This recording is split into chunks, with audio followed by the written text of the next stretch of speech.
আপনারা জানেন কি একটা ক্রিকেট ম্যাচ চালানোর জন্য আম্পায়ার অনেক ধরনের ডিভাইস ব্যবহার করে। সব থেকে বেসিক ডিভাইস হচ্ছে আম্পায়ারের কাছে একটা লাইট মিটার থাকে, যার সাহায্যে তারা লাইটের অবস্থানকে বুঝতে পারে।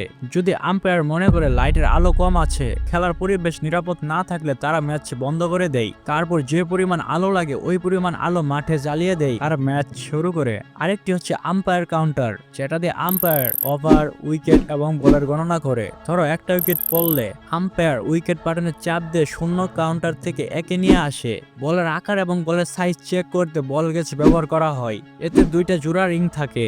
প্রথম রিংটা বলের মিনিমাম অনুমোদিতর জন্য, ম্যাক্সিমাম রিং আনঅনুমোদিতর জন্য। যদি বল মিনিমাম রিং দিয়ে পাস হয়ে যায় তাহলে বলটা দিয়ে খেলা যাবে, আর যদি ম্যাক্সিমাম রিং দিয়ে পাস হয়ে যায় তাহলে বলটির আকৃতি নষ্ট হয়ে গেছে এবং সেটাকে বদলানোর দরকার। একইভাবে ব্যাটের চওড়া, গভীরতা আর মোটা ও নিয়ম অনুযায়ী আছে কিনা এটা চেক করার জন্য আম্পায়ার ব্যাট গেজ ব্যবহার করে। সাথে ক্রিকেট স্ট্যাম্প ঠিক 9 ইঞ্চি চওড়া হতে হবে। এটা নিশ্চিত করার জন্য স্ট্যাম্প গেজ ব্যবহার করে গ্রাউন্ডে গর্ত করা হয় আর দেখা হয় ঠিক আছে কিনা।